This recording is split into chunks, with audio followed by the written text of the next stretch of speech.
My name is Emily Hart. I'm 32 years old, and I live in Green Bay, Wisconsin. For the past 10 years, I have worked 80 hours a week in my family's metal shop, no paycheck, no insurance, just the promise that one day I would inherit the legacy my grandfather built with his bare hands. Every burn, every scar, every sleepless night in front of the CNC machines felt worth it because I believed I was earning a future. Then one cold Friday night, while sorting through quality control files, I found a sealed folder marked confidential. Inside were transfer documents giving full ownership of the shop to my sister's husband, a man who barely knows the difference between steel and aluminum. I remember standing there under the buzzing fluorescent light, my hands black with cutting oil, realizing 10 years of my life had just been signed away. I quit the next morning. 1 week later, my father called, his voice trembling through the phone. "Emily, our biggest client, Steel Core Dynamics, is about to leave. Please, we need you back." I took a slow breath and answered, steady and calm. "Let the air handle it." Have you ever been underestimated simply because you're a woman doing a man's job? Tell me where you're watching from. I grew up in the hum of machines and the smell of cutting oil in a world that never really slept. The industrial zone near the bay was a maze of concrete, sparks, and men in stained coveralls yelling over the roar of compressors. I was the only woman who worked there full-time, the only one who could change a carbide insert faster than most of the guys could finish their coffee. They used to stare when I first arrived, half curious, half doubtful, as if waiting for the moment I'd give up and find a more suitable job. But I didn't. I stayed.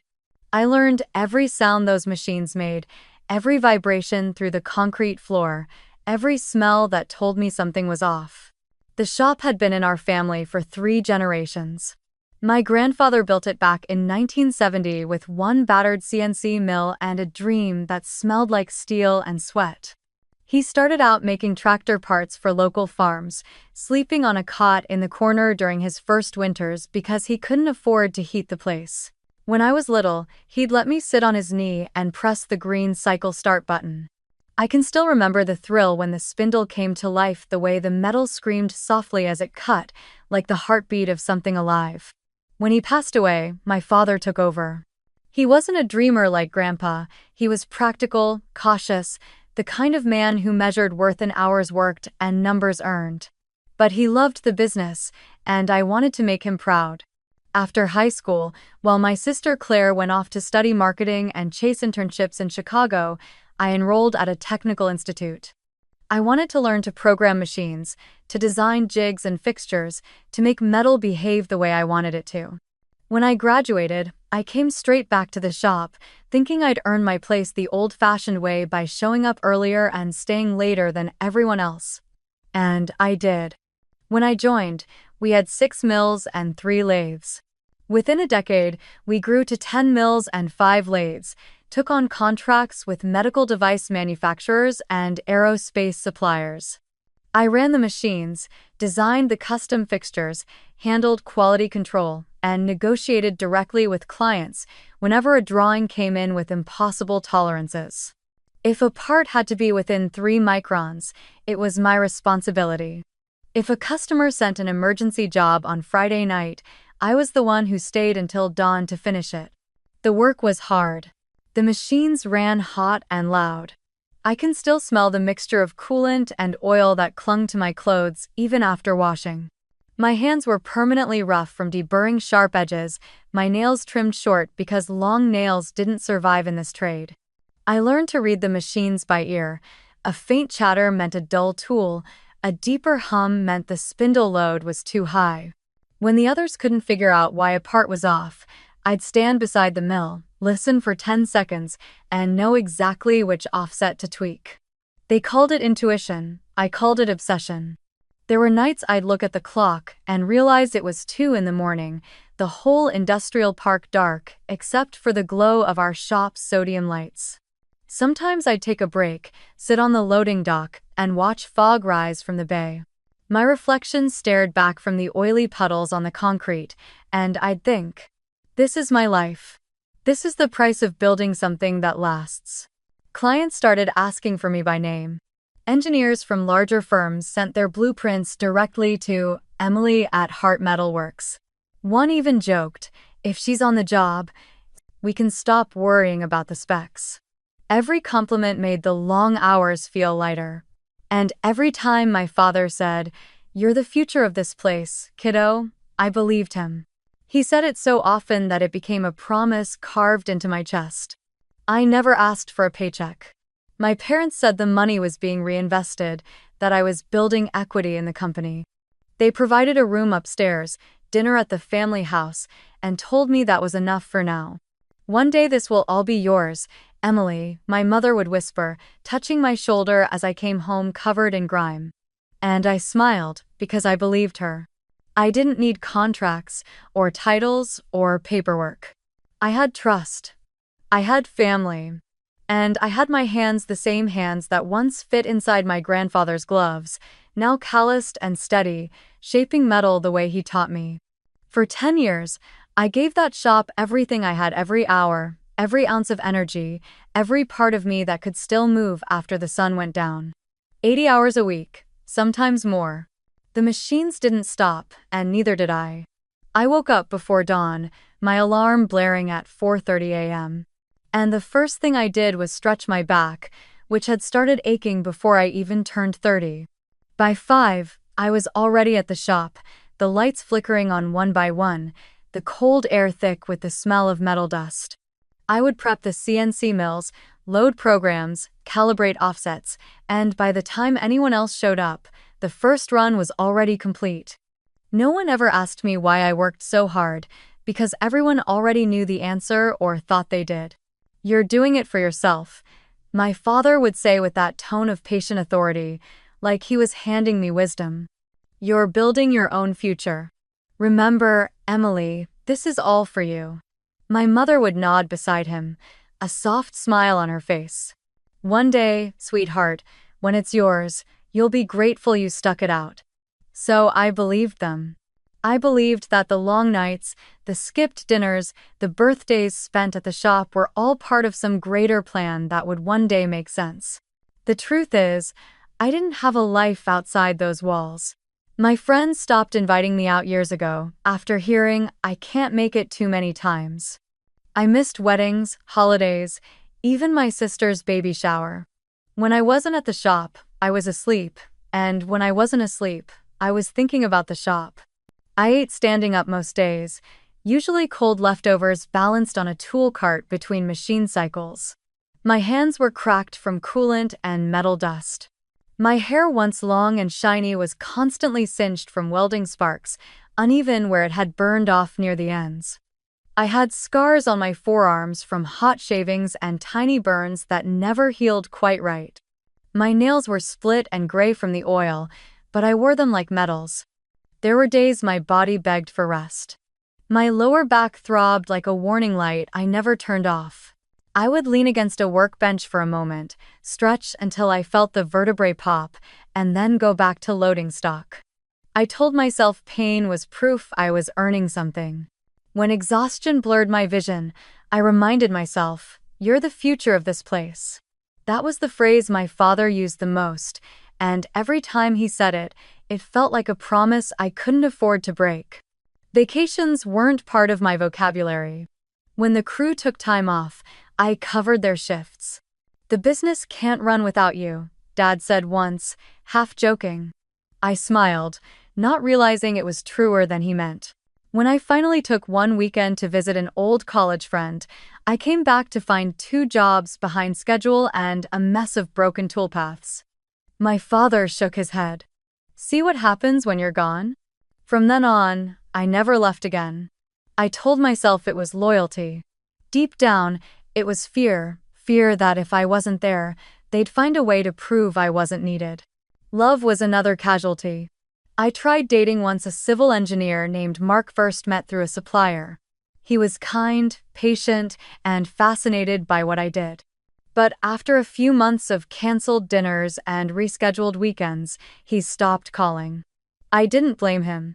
I couldn't even promise him a Friday night without my phone buzzing with an urgent call from the shop.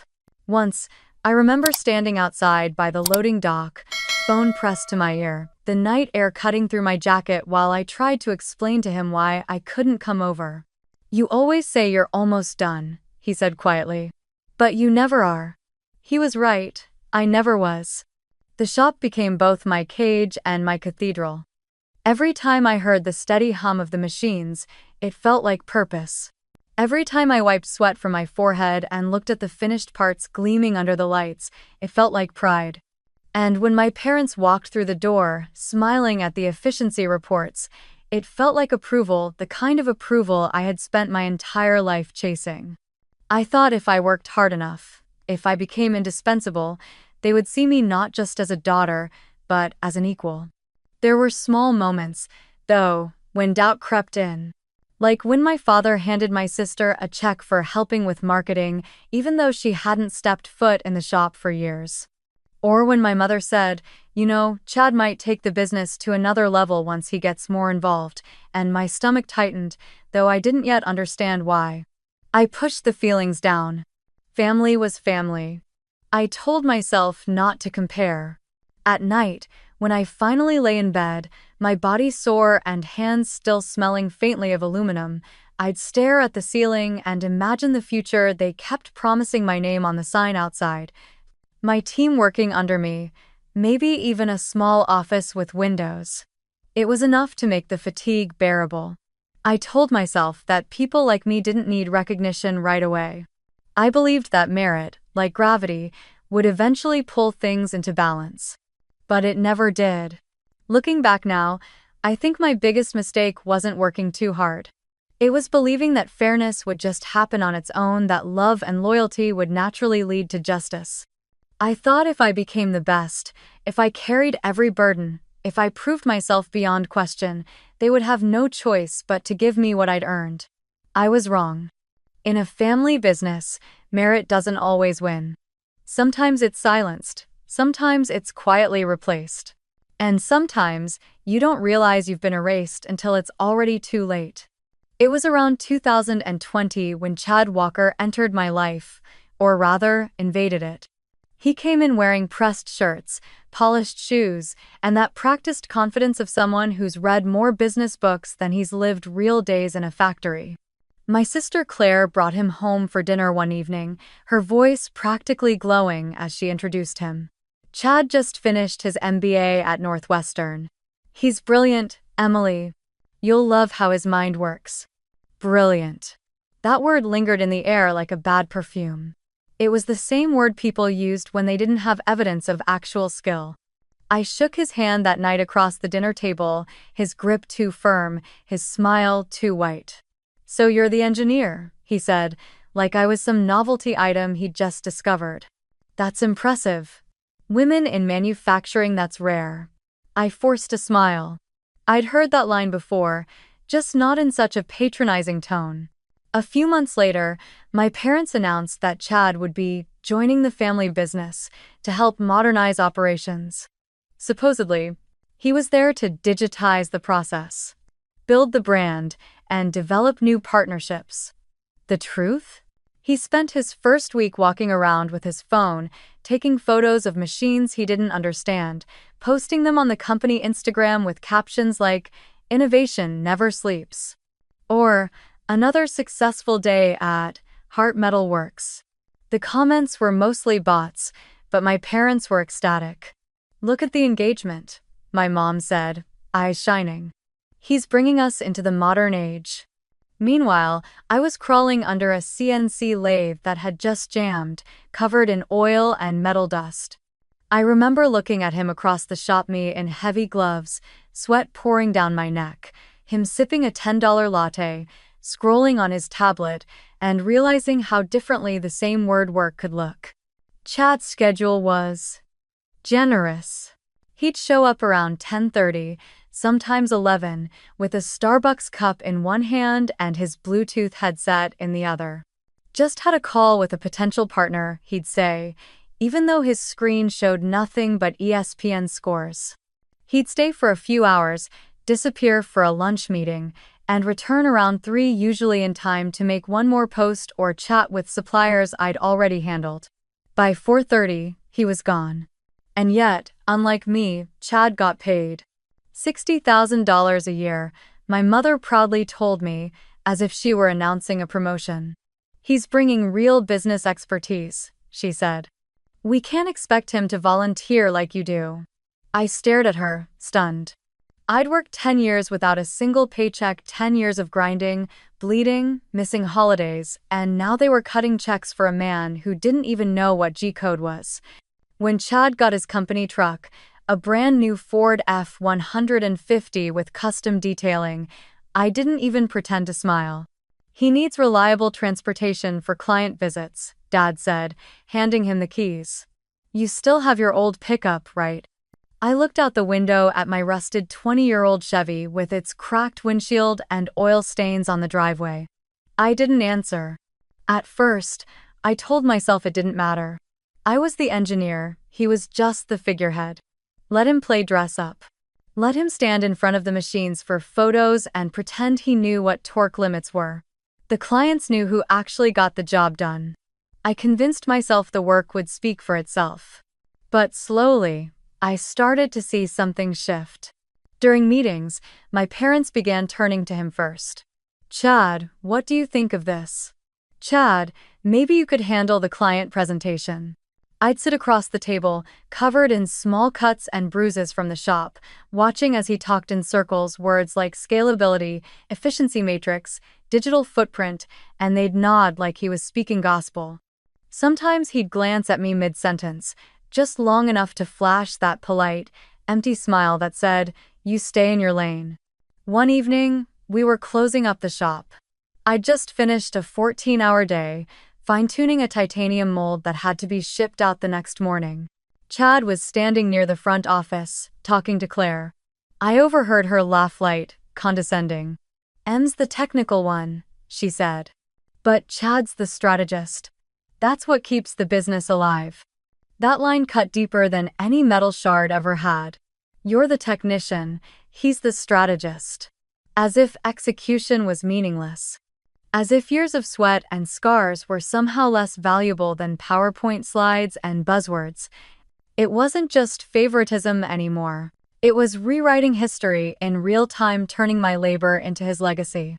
I'd see posts online. Under Chad's leadership, Heart Metalworks enters a new era of innovation. My designs, my builds, my clients all stamped with his name. My father would beam with pride every time someone mentioned Chad at a networking event. He's got vision, he'd say. Finally, someone who understands both sides of the business. Meanwhile, I was still sleeping in the same childhood room above the garage, still driving a pickup that rattled every time I shifted gears, still waiting for the acknowledgement that never came. I told myself to ignore it. To keep working. To let the numbers, the output, the quality speak for me. But deep down, a quiet fear had started to grow. Because I'd seen this pattern before, just not in my family. I'd seen it in trade school, in every factory, in every meeting where I was the only woman at the table. The talkers rise while the workers fade into the background. For months, I bit my tongue, smiled through the injustice, and told myself I was being paranoid. But every day, Chad stayed longer in the office. Every meeting he led, every decision my parents deferred to him made one truth sink deeper into my bones. I was being replaced, not by someone better, but by someone who looked the part. And I realized that my biggest threat wasn't incompetence, it was charm. Chad didn't need to outwork me. He just needed to outtalk me. And in a family where words carried more weight than sweat, I was already losing. It happened on one of those nights that blended into all the others past midnight, the rest of the city asleep, the shop humming softly like a living thing. I was alone, as usual, reviewing the quality control files for a titanium order that was due in the morning. The parts gleamed under the harsh fluorescent lights, perfect to the last micron, their surfaces cold and sharp. I remember rubbing the back of my neck, my muscles tight, the faint scent of coolant and ozone hanging in the air. My hands were blackened with grease and ink from the paperwork, my brain on autopilot after 14 straight hours. All I wanted was to finish the job and go home. I pulled open the filing cabinet to double-check the purchase orders, but one folder slipped free and hit the floor. When I bent down to pick it up, I noticed a red envelope half hidden behind a stack of old binders. The bold, stamped letters across it read, "Confidential." It wasn't mine, and I had never seen it before. Something about the way it was tucked away made my stomach tighten. I wiped my hands on a rag, sat down at the desk, and hesitated for just a second before sliding my finger under the seal. Inside were legal documents, pages of formal text, and signatures that didn't make sense at first. The words "transfer of ownership" were printed at the top, clean and final. I kept reading, my eyes moving faster as understanding began to dawn. The new owner of Heart Metal Works was Chad Walker. Not my father, not my mother, not me. My name didn't appear anywhere, except once, buried in an appendix labeled "Employee List." The transfer had been signed, notarized, and dated 4 months earlier. My father's signature. My mother's. The ink looked fresh enough to still smell faintly of toner. My throat went dry. My chest tightened, as if the air had thickened around me. I flipped through the pages again and again, hoping I had missed something, maybe a clause, an addendum, a single line that included me. There was nothing. The hum of the machines in the background seemed to fade, replaced by the sound of my own heartbeat in my ears. For years, I had believed I was working toward something bigger than myself, that all the hours and sacrifices were bricks in a foundation I'd one day inherit. And now, on cheap white paper, I was being erased from that story entirely. I stared down at my hands, oil-stained, scarred, the fingertips rough from a decade of metal and heat. These were the hands that had built this place. Every machine, every fixture, every custom jig had passed through them. And yet, somehow, they didn't count. My parents had chosen a man who couldn't tell a drill bit from a reamer over their own daughter. They had traded experience for image, sweat for charm, substance for show. The anger came fast, raw, and hot. I slammed the folder shut, the echo sharp against the metal walls. But beneath the anger was something worse, a deep, aching grief. Not for the loss of the business, but for the realization that the people I trusted most had never really seen me. I had spent a decade proving myself, and it still wasn't enough. I sat there for a long time, staring at the flickering light above the desk, replaying every conversation, every "you're the future of this place," that suddenly felt like a lie. When the clock on the wall hit 3 in the morning, I made my decision. I was done. I pulled out a piece of company letterhead and began to write, the pen shaking in my hand. To the management of Heart Metal Works. Effective immediately, I resigned from my position. Good luck running this place without me. I signed it simply, Emily Hart. When I set the pen down, a strange calm settled over me. The kind that comes right after a wound stops bleeding, when the pain is still there, but quieter. I folded the letter neatly and placed it on my father's desk, right beside the brass nameplate that still read owner. Then I walked through the shop one last time, tracing my fingers along the machines I'd maintained like old friends. The air smelled of steel and betrayal. I gathered a few things that mattered: my notebook of tool settings, a photo of Grandpa and me from my first day at the shop, and his welding gloves, stiff with age but still fitting perfectly. He'd given them to me when I turned 18, saying, "These gloves build things that last. Don't ever hand them to someone who doesn't know how to use them." I slipped them into my bag. When I stepped outside, dawn was just beginning to break over the bay. The air was sharp, the sky streaked with gray and pale orange. For the first time in 10 years, I didn't have anywhere I needed to be. The parking lot was empty except for my old pickup, its hood dusted with frost. I climbed in, turned the key, and sat for a moment as the engine sputtered to life. My reflection in the windshield looked older than 32 eyes, tired, face-lined, a decade of exhaustion and disappointment carved into every feature. As I pulled out of the lot, I didn't look back. The shop lights glowed behind me, a distant hum fading into silence. My grandfather's gloves rested on the passenger seat, the leather worn smooth where his hands used to be. I placed mine over them, whispering under my breath, "I'm sorry, Grandpa." I tried. Then I drove away, leaving behind the building that had once felt like home but now felt like a grave. For the first time, the road stretched open in front of me, cold, uncertain, but mine. 8 days passed. 8 long, quiet, disorienting days. The first few felt like I was detoxing from a life I didn't know had poisoned me. My body didn't understand what to do without the constant vibration of machines or the sharp tang of cutting fluid in the air. I'd wake up at 5 out of habit, sit up in bed, and feel that fleeting panic of being late, then remember there was nowhere to be. I was crashing at my friend Melissa's small apartment above her bakery. She didn't ask questions, just left coffee on the counter and gave me space to breathe. For the first time in a decade, I could smell something other than metal. By the 8th day, I had almost stopped checking my phone. The silence from my parents was louder than any argument could have been. I told myself they wouldn't reach out, that they'd double down on their decision and prove me right. I was wrong. That afternoon, while I was helping Melissa carry flour bags in from the delivery truck, my phone buzzed. I didn't recognize the number at first, but my chest tightened anyway. I wiped my hands and answered. "Emily." My father's voice cracked through the line before I could even respond.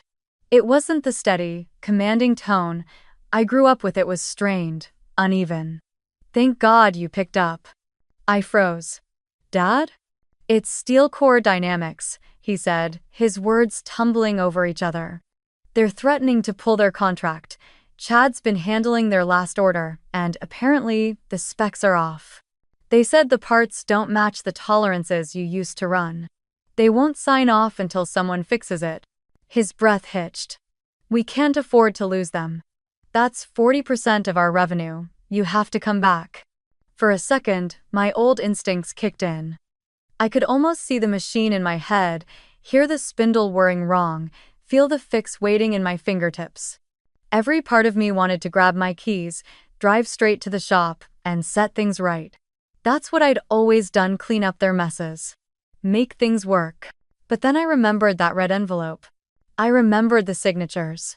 I remembered the look of my name on that employee list, buried beneath the man who took everything I'd built. I took a deep breath and said quietly, "I don't work there anymore." "Emily." Dad snapped, his voice rising with panic. "This isn't about that right now. We need you. Chad needs you. He's trying, but he doesn't understand the technical side." "Then maybe he shouldn't be the owner of a machine shop." I cut in. My voice didn't shake this time. It came out calm, flat, final. There was a pause on the other end. I could hear him inhale, like he was about to argue, then stop himself. For once, he had no quick fix, no authority to lean on. "Please," he said after a long silence. "We're drowning here." I stared out the window at the soft gray of late winter, the smell of yeast and cinnamon drifting from below.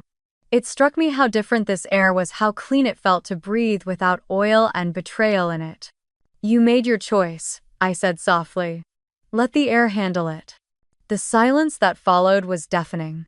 I could almost picture him standing in the office, surrounded by paperwork he didn't understand, Chad pacing beside him, trying to bluff his way through another disaster. When he didn't answer, I added, "Good luck, Dad." Then I hung up. For a moment, I just stood there, the phone still in my hand, my heart pounding so hard it hurt. Not from fear this time, but from something sharper, something that felt like power. I turned the phone face down on the counter and exhaled, realizing my hands were shaking. Not because I was angry, but because, for the first time in my life, I hadn't rushed back to fix things. I hadn't sacrificed myself for someone else's comfort. For 10 years, every boundary I'd had was blurred by obligation and guilt. But that one phone call, the plea in my father's voice, the quiet click of ending it became the line I'd never cross again. I wasn't their safety net anymore. I wasn't their unpaid labor or invisible heir. I was just Emily. And for the first time in a decade, that felt like enough. It was a gray Sunday morning, the kind where the sky looks like brushed metal and the air smells faintly of rain. I had stopped at Miller's Diner, a small place on the corner of Jefferson Avenue, the kind of spot that still served coffee in chipped mugs and played soft country music through an old radio. I sat in my usual booth by the window, eating scrambled eggs and toast, trying to convince myself that this was what peace looked like: quiet, unremarkable, ordinary. Then I saw them. At first, I thought my eyes were playing tricks on me. But when the door swung open and the bell above it chimed, I froze mid-bite. My parents walked in, followed closely by Claire and Chad. My father's face was red, his jaw tight. My mother looked nervous, her hands clutched around her purse strap. Claire had that look she always wore when she wanted to appear composed but was barely holding it together. And Chad, of course, stood behind them, perfectly pressed shirt, smug little half-smile like he was walking into a board meeting he thought he'd already won. They spotted me immediately. My mother hesitated, whispering something to my father, but he ignored her and marched straight toward my table. The diner went quiet, forks pausing midair, conversations fading into the low hum of the fluorescent lights. "Emily," my father said, standing over me, voice heavy with authority. "We need to talk." I didn't look up right away. I finished chewing, swallowed, and calmly set my fork down. "About what?" His voice rose. "About this childish behavior. About what you've done. The family needs you." I looked at him, genuinely confused. "The family or the business?" He blinked, not expecting the question. "They're the same thing," he said firmly. "Are they?" I asked, leaning back in the booth. "Because it didn't feel that way when you signed everything over to your son-in-law." Claire stepped forward, arms crossed. Don't make this bigger than it is. You're blowing things out of proportion. Chad just wanted to help." I laughed, a short, humorless sound. "Help? He owns it, Claire. You call that helping?"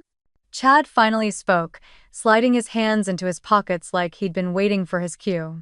"No one's saying you didn't contribute, Emily, but no one is irreplaceable." The air in the diner seemed to thicken. I looked up at him slowly, meeting his eyes. "Is that right?" I said softly. "Then maybe you can tell me what a tolerance stack-up is." His confident expression flickered. "Excuse me?" "You heard me," I said, my voice steady now. "Or maybe you can tell me the difference between a G2 and a G3 command. Or what coolant ratio you use for titanium versus 6061 aluminum." No? Didn't think so. A few people in nearby booths had stopped pretending not to listen. Even the waitress paused by the coffee pot. I leaned forward slightly. "Let me remind you of something, Chad. 93% of the CNC drawings in that shop were written by me. 40% of your current revenue came from Steel Core Dynamics, a contract I negotiated. Every custom jig, every precision part your team still uses, was built by my hands. So tell me again, who's replaceable?" For a moment, no one spoke. Chad's face flushed, his mouth opening and closing like he was trying to find words that wouldn't come. My father slammed his hand down on the table, making the plates rattle. "That's enough. We didn't come here to argue technicalities, we came here to bring you home." I stared at the hand on the table, at the veins pulsing beneath his skin, then looked up at him with a calm I didn't entirely feel. "Home?" I repeated. "That stopped being home the moment you handed my life's work to someone who doesn't even know how to start a spindle." My mother's voice came next, soft and trembling. "Emily, please, your father's right. You've always been strong, you can build something anywhere, but Chad, he needs this opportunity. He needs the stability." "Oh." Her words landed like a punch to the chest. For a second, I thought I'd misheard. "He needs stability?" I said quietly. "Mom, I've spent 10 years holding that place together while everyone else took vacations and bonuses. I worked myself into the ground, and you're telling me he needs it more than I do?" She looked down, unable to meet my eyes. Claire reached out, her tone falsely gentle. You can't be angry about this forever. It's business. You're brilliant at what you do, you'll land on your feet. I stood up, slowly, the leather of the booth creaking beneath me. You're right, I said. I will. For a moment, the four of them stood there, watching me, maybe waiting for me to apologize, to cave, to become the dependable daughter again. But I was done. I picked up my bag, set a few bills on the table for the uneaten half of my breakfast, and turned to leave. As I walked past them, I stopped for just a second beside my mother. You said he needs a chance, I said quietly. Well, I gave you all 10 years of mine. Now it's my turn to walk away. I pushed open the diner door, the bell ringing sharply behind me. The air outside was cold and clean, and for the first time in a long while, I felt lighter. Behind me, I heard my father's voice, muffled through the glass, calling my name. I didn't turn around. The diner windows reflected the four of them standing together, confused, angry, and small. And for the first time in my life, I realized I didn't need their permission to leave. The road ahead was uncertain, but it was mine. By the next morning, I knew what I had to do. The leather notebook was more than nostalgia, it was a key. But if I wanted justice, sentiment wouldn't be enough. I needed proof, structure, and someone who could turn my grandfather's words into a weapon sharp enough to cut through legal paper. That's when I called Lena Mendoza. Lena and I had gone to the same technical college years ago.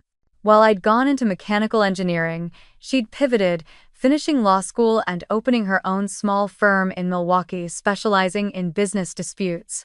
We hadn't spoken in years, but when she picked up the phone, her voice was the same brisk, confident, a hint of warmth hiding under professional steel. Emily Hart, she said. It's been a decade. What's going on? Family business, I said dryly. Literally. 1.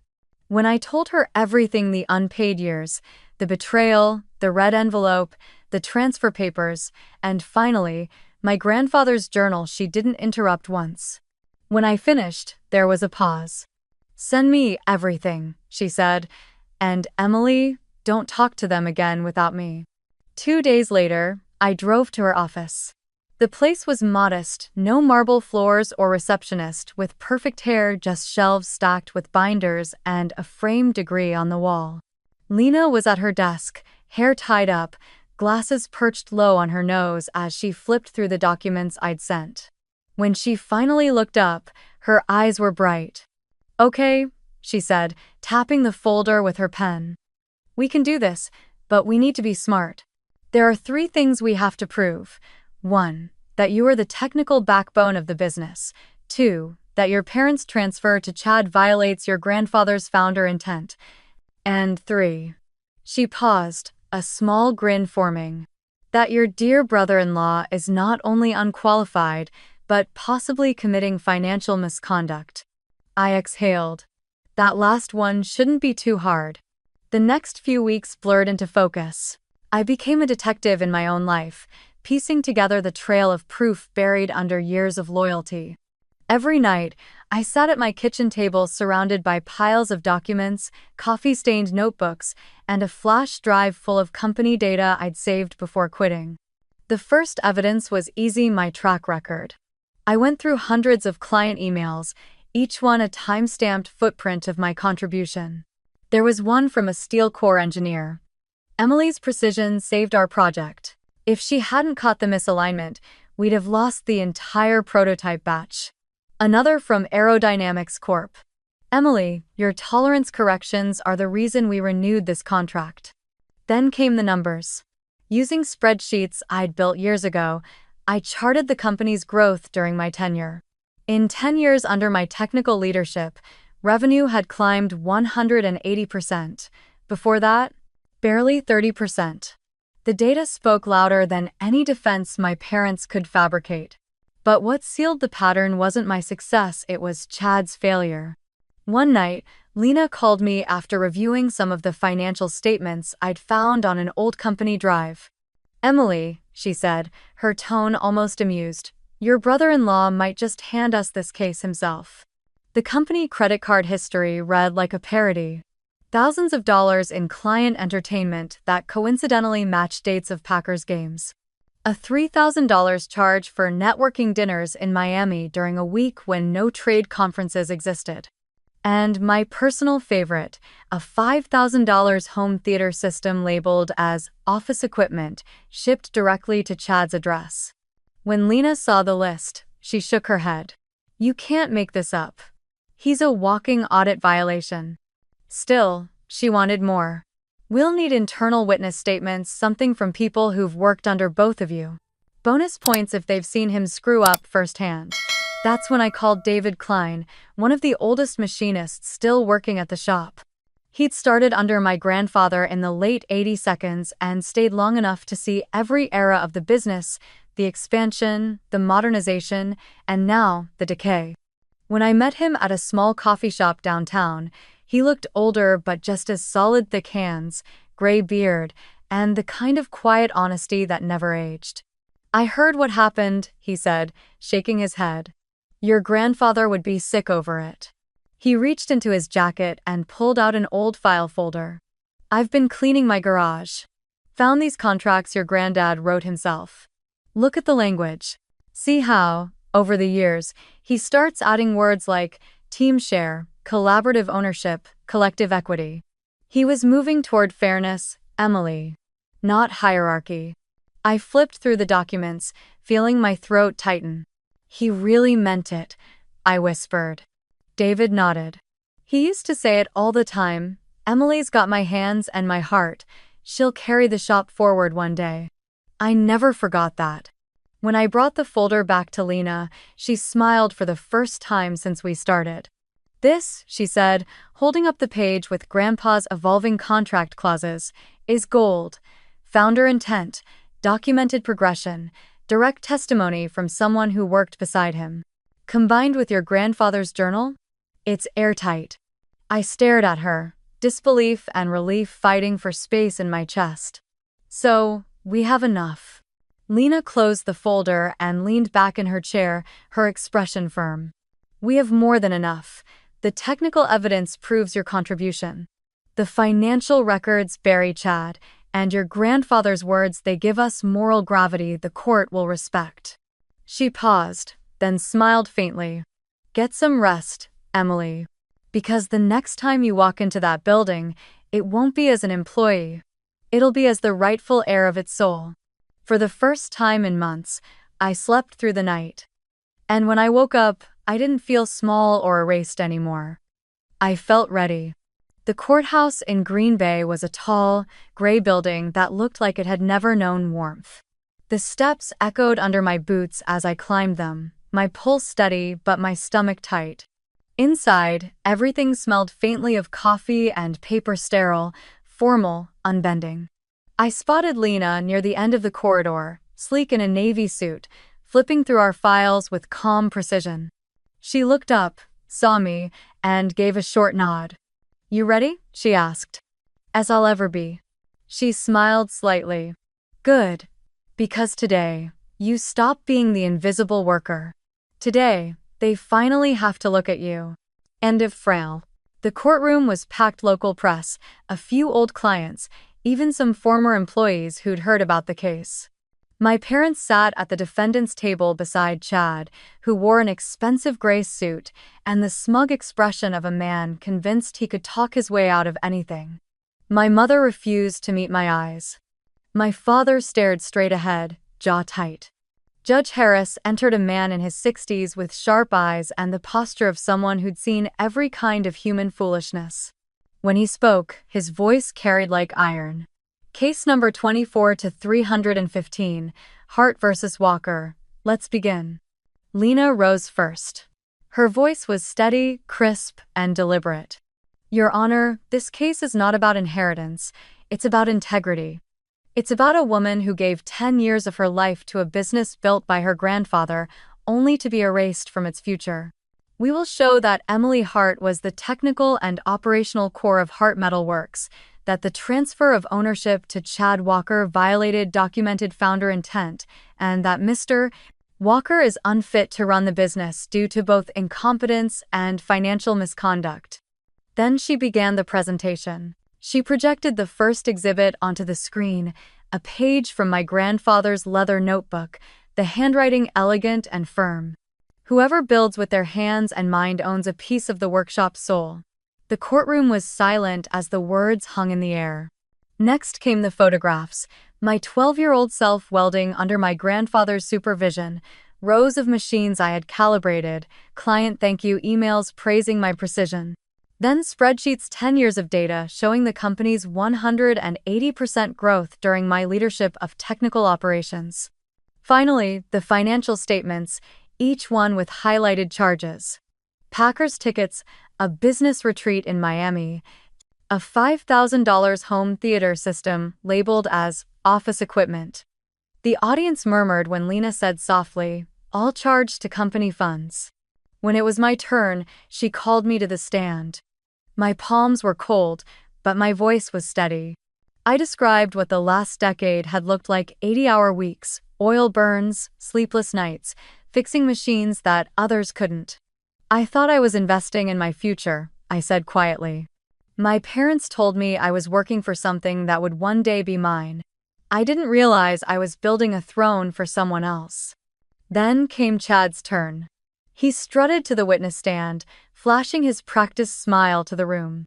His lawyer, a man from Milwaukee with a slick tie and a smooth voice, began gently. Mr. Walker, could you explain your role at Heart Metal Works?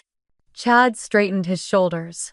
I modernized the company's marketing, introduced digital strategy, and brought us into the 21st century. Before me, there was no online presence, no outreach. Lena stood up. Cross-examination, Your Honor? Judge Harris nodded. Proceed. She approached slowly, like a surgeon preparing an incision. Mr. Walker, she said, you claim to have modernized operations. Could you please name 3 clients you personally brought into the company during your tenure? Chad blinked. Well, I was building relationships. These things take time. Names, Lena pressed. He hesitated. I'd have to check the records. Lena tilted her head. Very well. Then, for the record, can you describe the process of setting up a CNC mill for a precision titanium order? A pause. Then, that's not really my area of focus. I delegate that to the operators. Lena's tone didn't change. And yet you are the sole owner of a machining business, correct? He shifted in his seat. Yes, but I handle the big picture. Leadership isn't about... She cut him off. What was the company's quarterly revenue as of last quarter? He frowned. Well, again, I'd need to confirm. So you don't know the answer? Not off the top of my head. Lena turned to the judge. Your Honor, this man cannot name a single client, cannot describe the process that produces his company's product, and cannot identify basic financial metrics. Yet he claims to lead this business. She faced Chad again, voice like ice. Mr. Walker, a company cannot be led by someone who doesn't understand how it runs. The courtroom was silent except for the faint squeak of the judge's pen as he took notes. When Lena sat down, I caught the faintest flicker of panic cross my father's face. My mother reached for his hand, but he pulled away. For the first time, they looked unsure, not angry, not defensive, just small. After a brief recess, Judge Harris turned to me. Miss Hart, before I render my decision, would you like to make a final statement? I stood. My legs trembled, but my voice didn't. Your Honor, I'm not here to reclaim property, I'm here to reclaim truth. My grandfather believed that work gives people dignity, that what you build with your hands and your heart belongs to you, at least in spirit. I don't need the company, I don't need the name. I just want his intent honored. And I want to stop men like Chad from turning honest labor into someone else's profit. For a long moment, the judge said nothing. He looked down at the notebook in front of him, then at me. Thank you, Miss Hart. When I sat back down, Lena whispered, that was perfect. Oh. And as the gavel struck, signaling that judgment would be delivered in 3 days, I realized something profound. Win or lose. I had already done what my grandfather had wanted me to do. I had stood my ground with both hands steady and my heart unshakably my own. 3 days later, I stood once again in that cold, echoing courtroom, my palms damp but my heart steady. The air felt heavier than before, that quiet, suspended kind of stillness that comes right before something irreversible. My parents sat a few rows ahead, Claire beside them, her arms folded tightly, eyes red as if she hadn't slept. Chad stared straight ahead, jaw tense, his arrogance finally cracked. When Judge Harris entered, everyone rose. He settled into his chair, adjusted his glasses, and glanced over the thick stack of files in front of him: my grandfather's notebook, Lena's evidence binders, the company ledgers, the photographs. His voice, when it came, was low but carried through the room like a verdict written in stone. "I have reviewed all evidence and testimony presented in this case," he began. "This matter concerns not merely a business transaction, but the question of legacy and the responsibilities that come with it." He paused, scanning the courtroom before continuing. "The late founder of Hart Metal Works, Mr. Robert Hart, left behind clear written philosophies reflecting his belief that ownership should align with labor and contribution. While not a formal legal will, his journals and corroborating testimony from long-term employees establish clear founder intent." I held my breath. "Furthermore," he said, "the plaintiff, Emily Hart, has provided compelling evidence demonstrating her role as the primary technical and operational driver of the business over the past decade. Testimonial statements and client correspondence confirm that approximately 93% of products and operations were directly under her supervision or design. Statistical data shows significant growth during her tenure." He shifted his gaze toward Chad. "Conversely, evidence indicates that the defendant, Mr. Chad Walker, engaged in financial misconduct and lacked both the qualifications and technical understanding required to manage this company. The misuse of company funds for personal expenses further undermines his fitness as an owner." My stomach tightened as I watched Chad's confident posture crumble. "Therefore," the judge said, each word deliberate, "the court finds the transfer of ownership to Mr. Walker invalid. The succession plan is hereby nullified as inconsistent with founder intent and inequitable to the primary contributor." Oh. A ripple moved through the courtroom, a soft gasp from someone behind me, the sound of a pen dropping. But the judge wasn't finished. "However," he continued, "given the current state of Hart Metal Works, including operational collapse, loss of major clients, and outstanding debts, the court orders that the business be appraised, liquidated, and sold. After debts are paid and any misused company funds are reimbursed by Mr.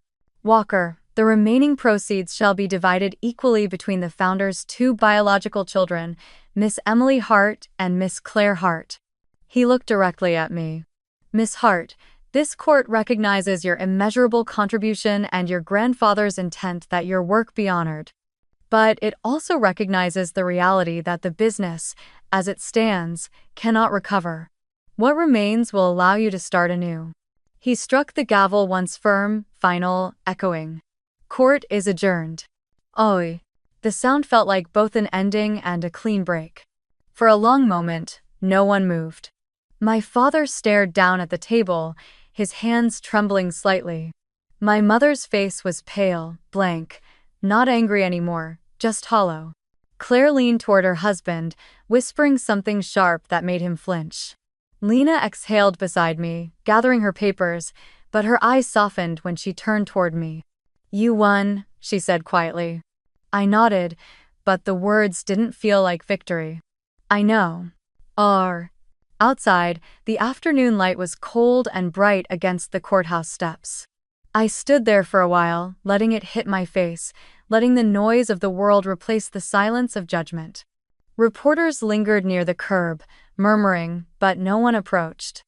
I think they could tell this wasn't the kind of story that ended with celebration. 2 months later, after the sale of the company and the deductions for debt and restitution, I received the final number, 60, $3,000. It arrived by direct deposit with a one-line email from Lena. Settlement complete. Congratulations, Emily. I stared at the number for a long time. It wasn't fortune, but it was freedom. Enough to breathe, to start over. Enough to build something small and this time, mine alone. But there was no joy, not really. Just a long, quiet exhale. That night, I sat in my apartment with a single lamp on and opened my grandfather's notebook again. The pages were smudged from my fingers, soft at the edges. I ran my hand over his handwriting, his words still echoing in my mind. Whoever builds with their hands and mind owns a piece of its soul. I whispered into the stillness. I did build it, Grandpa. I just didn't get to keep it. The next morning, Lena called. You okay? She asked. I think so, I said after a pause. I won the case, but it feels like I lost something bigger. She was quiet for a moment. You didn't lose it, she said finally. You outgrew it. After we hung up, I drove past the old factory one last time. The sign had already been taken down, the windows empty, the loading bay locked. It looked smaller than I remembered, not the kingdom I'd once thought it was, but just a building of steel and concrete. The ghosts were gone, and so was I. As I drove away, the horizon opened up ahead, wide and clean. And though the ache was still there, that hollow space where my family used to be, I felt something else rising in its place. Not revenge, not triumph, just clarity. I hadn't fought for ownership. I had fought for truth, for the right to stand beside my grandfather's memory and say, I kept my part of the promise. And maybe that was enough. 6 months after the verdict, the dust of everything I'd lost had finally started to settle, and from it, something new began to take shape. I signed a short-term lease on a small industrial space in Ashwaubenon, just outside Green Bay. It wasn't much to look at: bare concrete floors, a cracked roll-up door, and walls that still smelled faintly of motor oil. But when I stood in the middle of it, I felt something I hadn't felt in years: peace. With part of the settlement money, I bought 2 used CNC mills, 1 lathe, and a small TIG welder. Machines that others called outdated, but to me, they were familiar, loyal, almost alive. I painted the walls a dull gray, replaced the flickering lights, and hung a new sign by the door that read, Heart Steel Core. The name wasn't just business. It was reclamation. I wasn't trying to resurrect my grandfather's company, I was honoring its soul. For the first few weeks, it was just me, the hum of the machines, and the smell of cutting oil. I worked long hours again, but this time, every sound of the spindle, every spark, every vibration meant freedom, not servitude. Then one morning, my phone rang. The number was familiar, though it took me a second to believe it. Emily? This is Wayne from Steel Core Dynamics. I nearly dropped my wrench. Steel Core, the same client my father had begged me to save. We heard you've opened your own shop, Wayne said. We've had quality issues with the new supplier. We'd like you to take over production again. For a moment, I couldn't speak. The memory of that first call, my father's voice trembling in panic, flashed through me. Only this time, it was my phone ringing. My shop they needed. I'd be happy to, I said, my voice calm, even. Send me the specs. That contract became my lifeline. Then the orders kept coming, one client, then another. Within a few months, the machines were running full shifts again. When I hired my first employee, it wasn't even a decision, it was instinct. Caroline, my old quality control lead, walked into the shop one morning, hair tied back, safety goggles hanging from her neck. I heard you're hiring, she said, smiling. And I'm tired of fixing other people's mistakes. I laughed. Welcome home. With Caroline back, everything clicked into place. Her eye for detail matched mine. Her presence filled the gaps I hadn't realized were empty.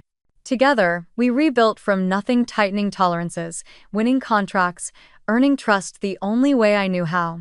By showing up and doing the work right. By the 6th month, we were profitable.